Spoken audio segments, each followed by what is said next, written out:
Hi guys, it's Jenny. Welcome to my channel. Today we're going to deep dive into one of the more special and controversial attractions in the U.S. Noah's Ark Encounter. And I got me some buddies here. Cuties. We're going to walk through this three-story structure. Talk about its exhibits and talk about, some of the controversies that come up with Noah's Ark. Is it a test of fate, a feat of engineering, or something else entirely? Let's talk about it. So I finally went to the Ark Encounter in Kentucky, and I thought I knew what to expect. I did not.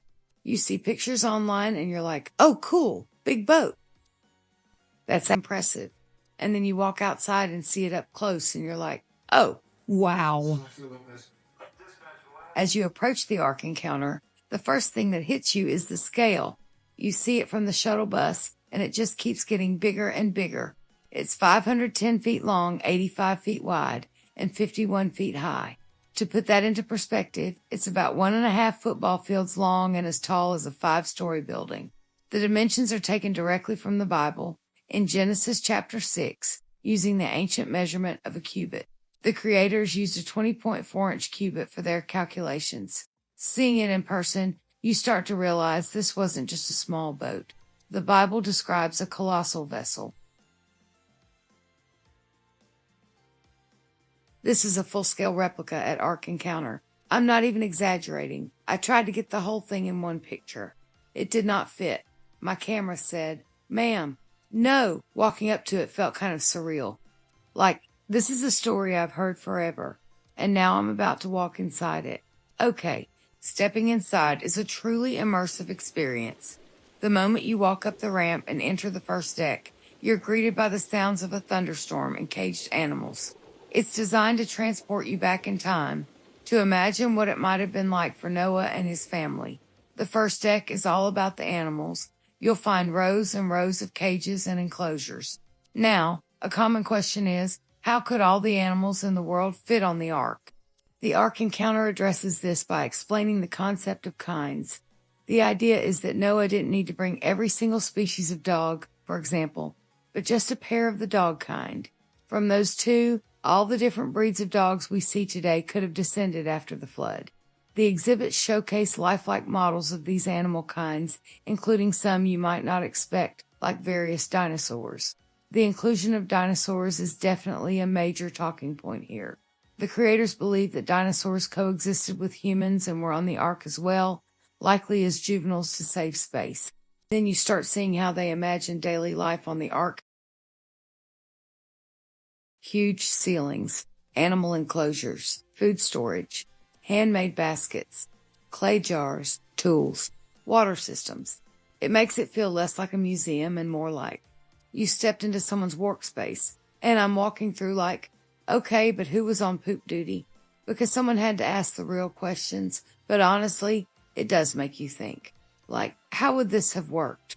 How do you organize that many animals? How do you store that much food? I can't even organize my pantry. I love the small details, though.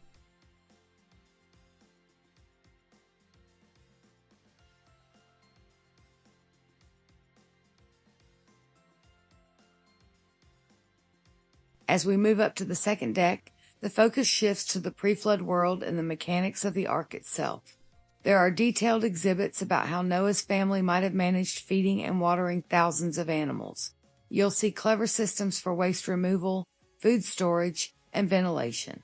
There's a section dedicated to Noah's workshop, filled with tools that demonstrate the kind of craftsmanship that would have been required to build such a structure. This deck also features living quarters for Noah and his family, giving you a glimpse into their daily lives aboard the vessel. It's fascinating to see how they've thought through the practicalities, from rainwater collection systems to how they might have grown fresh produce.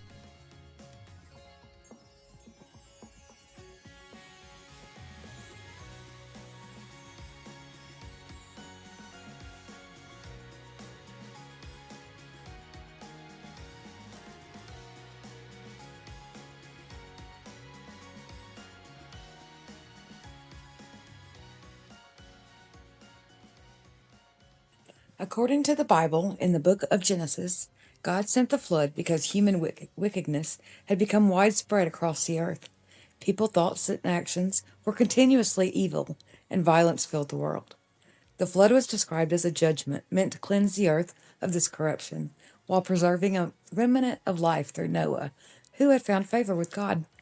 Through Noah, his family, and the animals brought onto the ark, life would continue after the waters receded. While millions of people visit the Ark every year, the attraction has been controversial for several reasons. One, science versus creationism. One of the biggest debates is that the park promotes young Earth creationism, the belief that the Earth is about 6,000 years old, humans and dinosaurs lived at the same time, and the global flood in Genesis literally happened. Kentucky gave the project tourism tax incentives, allowing it to receive millions of dollars in tax rebates. Critics argue government shouldn't financially support a religious attraction. It could violate the separation of church and state. The organization requires employees to sign a statement of faith. This includes affirming Christian beliefs and agreeing with the ministry's theological positions. As we near the end of our tour, there are also exhibits that explore the cultural and historical impact of the story of Noah around the world. Beautiful hand-carved arks from each continent.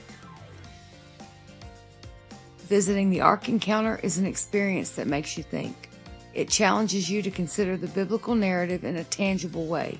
For believers, it can be a powerful affirmation of their faith, a physical representation of a story they hold dear. For skeptics, it might be seen as a fascinating, if scientifically questionable, piece of large-scale folk art. And for those in between, it's a chance to explore a different worldview and ask big questions about history, science, and faith. It was an incredible journey, and thank you for joining me on the tour of the Ark. Like, subscribe, and stay curious.